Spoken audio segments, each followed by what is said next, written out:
because this is such a short transit, I'm not going to go into detail about Pluto in Aquarius through the houses right now. So Pluto is now in Aquarius, but it's only going to be in Aquarius until June, and then it's going to go back into Capricorn, and then it's not going to go back into Aquarius for a longer transit, a very long transit until January of 2024. So we've had this experience before, especially when it came to Saturn and Jupiter a couple years ago, where it would dance between, the signs until it, went into the sign that it was going to be into long term. So this is a big deal. People, today, like Pluto's transit is so long that we have not had a Pluto in Aquarius. We haven't had that in, our lifetime. And so it is important for us to understand, what does this symbolize? So first, before I go into what it symbolizes, I also want us to understand the fact that Pluto's placement in your chart can also play a role. So you want to look at, where is Pluto in the chart? Is it making any aspects to Pluto in Aquarius where there can be some meaningful change, meaningful transformation, or even something you have to uncover? All right, so that's the first thing I would say. Like, what's it going to look like for you? What house is it going to take place in? But I also want to think about the fact of Pluto being about transformation and major change. Now, Pluto is not going to just change and tweak how you feel. This isn't the moon. It's not just going to change something that is very even obvious sometimes. It is going to be very subtle. In some ways, Pluto can be very under the surface. These could be things that have been brewing for a long time. This could be situations that require dramatic change. Sometimes it can be positive. Pluto can also create devastating change. Sometimes, though, devastating change could be, think about the Tower card in tarot, where you have to break something down in order to build it back up, right? So that's important as well, to understand that Pluto's range is going to span. Pluto can be sneaky. It can be manipulative. It can be underhanded. Pluto energy can be traumatic. Pluto energy can be, life-changing. But also, it can go deep within the psyche for you to really understand something in a deeper way. And sometimes our experiences that we have at the moment, we don't understand them.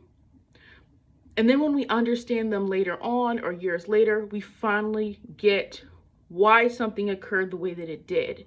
Sometimes we are not going to change unless unless something forces us to change. And really, that's what Pluto is in general. It is something that forces us to have to change and acknowledge the emotional undercurrents of how we feel.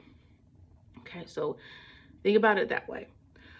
Now, Pluto being in Aquarius, what is interesting about that in general, what you can end up happening is Pluto in Aquarius is about the group. It is about society. There are a lot of things in society that need to be changed. There are a lot of things in society that are archaic or problematic, or things in society that need to be altered, because there's like a standstill of quality of life that a lot of people are feeling, especially in this country. And yes, we have all the technology. We have AI, you have, Chat GPT, you have all the technology, but there's this growing feeling of dissatisfaction that a lot of people have, even the many younger people who have come into adulthood and now are trying to navigate this world where prices are high. There's layoffs, there's a different current of how people have to adapt to modern society. And especially when we do take into account that many of the layoffs that have happened recently are, there's this kind of technology to it. So when you think of Pluto and Aquarius, it's a part of this. Like, think of the Aquarius as the revolution. Pluto is the dramatic change that needs to take place. So there is the potential during Pluto and Aquarius for those to be. And remember, Pluto is going to be that dramatic change is likely not even going to happen until 2024. And it's not a big bang thing, meaning Pluto is not a quick planet at all. So any of the changes that happen in society are, they're not going to be like the next day.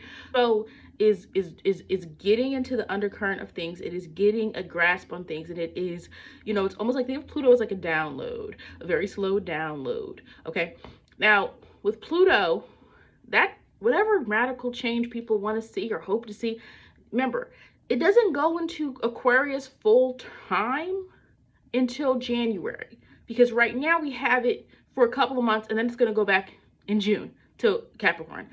A little bit about that.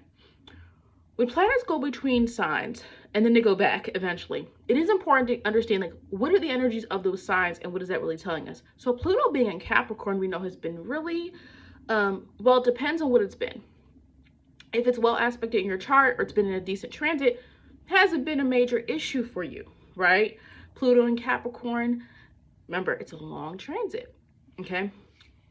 For me, in my 5th house, has been a lot around me coming up with, you know, my business ideas and, you know, my love and joy for, you know, spiritual topics and astrology in 5th house, you know, being able to take what I love and be intensely dedicated to it. But, right, keep in mind, Pluto's been in Capricorn for a long time.